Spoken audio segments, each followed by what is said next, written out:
up, you all? It's your girl Quan, and welcome back to the Popcorn Podcast Vlog. If you are new here, make sure you hit the like, comment, and subscribe button, and make sure you also hit the bell so you don't miss out on any new videos. So, what's up, y'all? I missed y'all. I missed y'all. This is gonna be a life update as well as I was a bottle girl for 5 days and I'm gonna tell you about my experience. So basically, this video is going to be in reference to me being a bottle girl. Alright, so let's jump right into this video. So y'all, first, everyone knows me personally. They know I never wanted to work in a club, but I wanted to make some extra coins. Instead of I want to make some extra coins, I was like, I ain't gotta degrade myself or do anything crazy or I don't like to do, so let's try to be a bottle girl. Bottle girls, if you know, they make that money. Like, they make that money. Like, I was like, I didn't know bottle girls make that much. And I mean, I'm not ugly. I'm kind of cute, you know. Got a little shape on me, you know. Got these nice little cute dimples. And teeth not too bad, you know. I look good. So I went on Instagram basically searching for a job. Number one, that was the worst mistake ever. That's where I messed up, because I see it's a lot of girls, you know, that follow me on social media, but they didn't want to help me out. So I was like, oh, like, okay, cool. I feel like this generation is so selfish. If you feel like, you know, if you got the job and you know you got the job, why not try to help someone else get on? So that was number one. If you're trying to be a bottle girl, just go to somebody you personally know. Don't look for Instagram, because your Instagram little friends, they're not gonna help you like that. And like, nobody really helped me but one person. So I'm gonna tell you how that goes, how that went. So number one, don't go on Instagram trying to look for the job. You need to go into the clubs that you think you want to work at and ask them, are they hiring? So when going into the club, ask them hiring, you gotta go looking like a bag of money. That's how I feel like you need to go in there and look. I don't know about other girls, but when I go to an interview, you need to go look like a bag of money. Instead of looking like a bag of money, you're not gonna turn me down. And as long as I got like a little taste of experience, you're like, okay, I'll hire you. Like, you know what it takes to do this. So I, you know, went on Instagram. I got a couple people who hit me up. And so I went up under one of my homegirls. Shout out to her. She basically, she directed me to a job. So I had to apply online. It was like real upscale. So I had to apply online and then I had to go in for my interview. So I went in. Basically the dude asked me could I work that night. I was like, tonight? I got plans, sweetheart. So I had plans, so I was like, I'll come back the next day.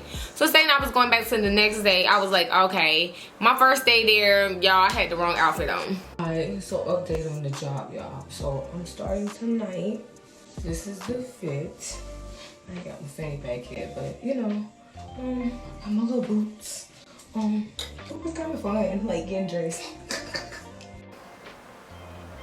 I had on a bodysuit, not a, let me just say a jumpsuit, excuse me, a jumpsuit. The one that goes down to your ankles. I wore the wrong thing. Like, that wasn't cute at all. I didn't think that was cute. Everybody said I look cute, but I was like, that's the wrong thing. I want to wear what the girls be wearing with the fishnets and all that other stuff. The stockings and the little bodysuit with the little booty out. You know, just look a little cute, whatever. So after, you know, my first night, it was kind of cool. I did not want to hold any bottles because I seen it was so many girls whose hair was catching on fire. And this is my hair. This is my head to top. Right here, this not mine, but I wanted my hair. I was not trying to do that. So I was like, I'm going to hold the sign so I can be like, So basically what I did was I just held the sign all night and I assisted with like pouring the bottles and things of like that nature. So I was like, oh yeah, I forgot to tell y'all. So if you're a bottle girl, make sure you get your pouring license as well too where you're working at, because sometimes you do have to have those. You do have to have those within the state that you are at. So I had to get my pouring license and I was like, why do I have to get my pouring license? So my first night, it was pretty cool. Like, it was cool. I met the owner and he was pretty cool. Not too bad, not a bad club. It was like my first night working. But let me tell y'all, so I was working there and I was working my other job. I was dog tired the next day at my job. I went to work late. It was just crazy. That was like my 9 to 5 job. I went to work late and I was so exhausted. So then I had to go back to work. They wanted me to come back to work, but I was not, I was trying to just make some quick money, honestly. So I was like, I'm gonna go to work on weekends. I don't know who they think they are. I got other responsibilities. That's what I'm going to do.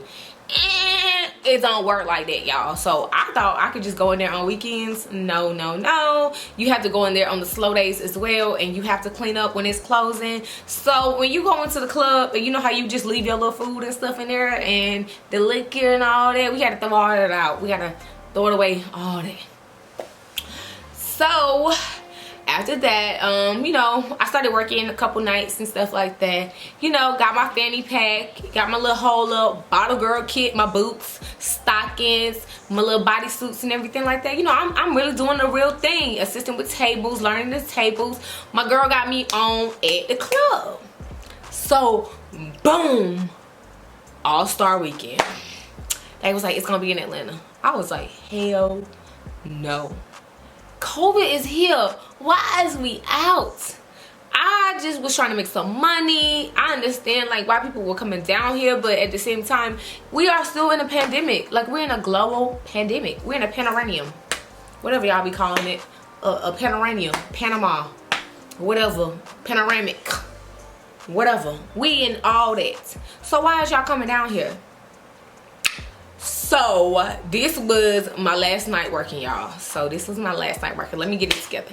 So the last night of working, it was like really, I was already kind of like on edge of not working there no more, because I wasn't just feeling it anymore. I just feel like I was just missing out on so much of my life and my youth, and I didn't have no time to myself. I couldn't get my toes done, my wax, my hair, my nails.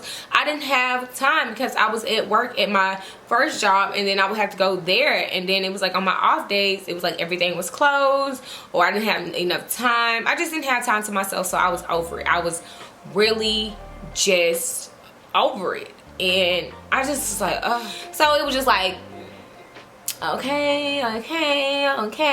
So it was like, it's All-Star Weekend, you know, people gonna be trying to pop bottles. I was just like, okay. So the girl who I was working with, she was pretty cool. We were still new, you know, like, and then all the girls at the job were so nice. Like, I really liked that. Like, they were all nice, they were all sweet, they was all trying to make some money, they was willing to assist, since this was really like my first bottle girl job. I mean, I took a couple hookahs out before, but bottle girls, I ain't never. So I was like, you know, they gave us a guest list of who was gonna come down for All-Star Weekend. So we was getting a little Jada Waiter. I could not wait to see her. Like, I really like her, so I was excited to see her. And then they was like, Lil Baby's gonna be there. So I was like, ooh, I get to see Lil Baby. So I was already trying to get my little business cards together. Hold on, let me get them together. During the week of All-Star Weekend, I went ahead and got all these business cards made for my business. Popcorn business, popcorn photography, popcorn podcast. We had it all right here, baby. I got a total of 1,000 business cards made, and I did not care. I was trying to get somebody to see. You think I'm cute? Here, baby. You think I'm cute? Here you go. Come on the podcast. It's crazy because while I was working there as well during All-Star Weekend, it was this dude who recognized me, and he was like, "You're the popcorn girl." Out in my head, I'm just like, "Oh my God! Like, how do you know me? Like, how the hell do you know me?" And he was like, yeah, he was like, I need to get you on the podcast. So it was some football players or something like that whose section I was serving, and he was just like, I want to, you know, come on your podcast, I want to talk, and as well as I want to bring them on too. We think you're pretty dope, I gave him my business card. He hit me up and everything like that. It was pretty cool. But it was just kind of shocking that they knew who I was. I was like, hey, look at me. Yeah, I was excited because, you know, people knew who I was. But then again, I was like, I'm working. I am working in the club. hell nah, this ain't it. That's how I had to look at it. So that was the night of that, and it was like, because I was working the little football section. Excuse me, that was another night, my bad. It was another night when I met that guy. So it was the last night of me working. Man, it was so many people from up north. I took nothing but New York people. Like, they was from up north. Like, they were from up north. Like, New York people, y'all party different from Georgia people. I know a New York person when I see a New York person. First of all, y'all gonna have Dior on and Dior on your body. Y'all gonna have some type of designer on. Y'all ain't wearing no Air Force Ones. Y'all got some McQueen's, Balenciagas, Gucci's, or some type of, some Jordan, something. Y'all ain't finna have no forces on. Y'all gonna have like a big old puffer on, like it's just so cold in Georgia, and I don't know why. Then y'all just like, y'all gonna have y'all mask on. They were like, the sections where I worked at were not that big, but it was like the first, like that first night, I believe the dude that we served was Sean Kingston. I couldn't remember, because like literally when you're working as a bottle girl, you really don't know who's in the club, because you're working, like you're like running around, like doing back and forth. You're just like kind of just trying to see how many tables you're trying to get, as well as, you know, who needs service, who needs food, who needs hookah, who needs assistant with hookah, who needs coals, who needs more bottle, who needs juice, cranberry, orange juice, pineapple juice, water, whatever they need. You're trying to get it to them. What is the bathroom? Anything. Are they having a good time? DJ may want some food. You are working. You're not even gonna remember who in that club. Honey, it was so many people, so many celebrities in the club that night. I didn't even know who. I couldn't even get excited because I was so tired. So one section we went, and all the girls, we had to assist. I kid you not. All the girls, it was not even, I don't even think it's like 15 of us. It's probably like 15 of us. We all had to take our bottles. And we all had like 2 bottles in our hands. So we was like, damn, damn, damn. It's like your adrenaline rushing when you're a bottle girl. You're adrenaline rushing, like you like, oh, what's up? They got money. Like, come on, spend that money. Spend that money. Tip me. No, not on a card. Tip me in cash. Tip me in cash. What's up? Like, you buy these bottles. Bottles are $400 starting. So you got like 15 bottles. What's up with the tip? Like, seriously, like, don't play. What's up with the tip? What you want? You hungry? You want hookah? You want 5 hookahs? Okay, great. Let me bring you up 5 hookahs. Give me a card, sweetheart. We ain't playing no games. I'm not playing no games with you, sweetheart. So we did that. We took out the bottles with them. Then he turned back around, ordered 6 more bottles. Turned back around, ordered 6 more bottles. I kid you not. Everybody in that section had a bottle by themselves.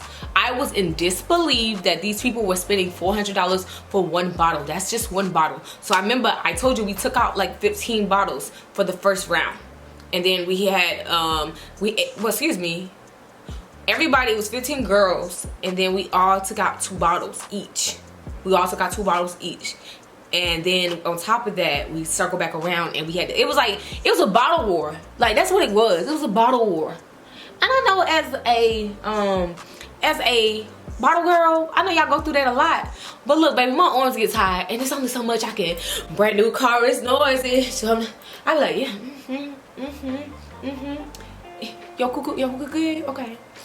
What you want? You want the bottle? Okay. You don't want me to open it? Okay, great. You want cranberry? You want a shot? What you want? Okay, pour. Baby, I was doing it all, and it was just so packed in there. It was like, it was nowhere to sit by yourself. It was just too packed. So after that night, I just really came to the conclusion of, this is not my lifestyle. This is not how I want to be. This is not where I want to be at. And it was just like, you can make some easy, fast money, but you will be exhausted making that money. And I mean, it wasn't for me. The fit wasn't for me. It wasn't for me. And I'm not trying to say downgrade any bottle girls. That is the easiest job I've ever had. Easiest job I've ever had, but it just was not for me. I just was not feeling it. I just knew I wanted to do better. I knew I was corporate America. I'm gonna just say it like that. I just knew I was like kind of fit for that type of role in my life, and I just knew I was tired of being out. Like, I didn't even want to go to the club. Every time I come to the club, I don't want to go nowhere. I don't even want to go to the club, baby. You can't get me out of the house. I just want to stay in the house. I want to get my money's worth. For real. So, my experience of being a bottle girl is, make sure you got some good boots for your soles don't be hurting. Make sure you know if that's you, like, you know, make sure you communicate, like, hey, this is me, this is what I want to do, this is what I'm going here. Have your goal, set your goal so you can know what you want to do. But I wouldn't make that an everyday thing. I couldn't do it. It wasn't for me. I was tired. You know, you go to bed at 4, you get home at 5 and 6 o'clock in the morning, or 4 o'clock, you know, different times. Then it's like already you done missed the whole day because you slept all through the day. Now you gotta get back and do the same thing. You gotta get your makeup, you gotta get your hair done, you gotta look beautiful all the time. You gotta have them bodysuits on deck, them stockings on deck, then your stockings ripped, then you gotta go buy some more stockings. The stockings just crazy. I was over the stocking game. I really was. I was blown by that. But it was just so much, and I just didn't think it was a good fit for me. So my friend who got me on, I did apologize to her, and I did tell her, I apologize for you getting me on. You know, I just don't think this is a great fit for me. And then I quit. I hung my leotard up, baby. I was like, it's a wrap for me. I don't want to do it no more. And it was only 5 days. It took me 5 days to realize it. But in the meanwhile, I mean, you can make some good ass money. And some fast ass money. And I don't like fast money. Fast money makes you spend money a little bit faster. So that's why I was just like, nah, I don't think this is for me. So you all, I hope you enjoyed this video, and I hope you learned something as if you want to become a bottle girl. And I will see you on the next Popcorn Podcast vlog.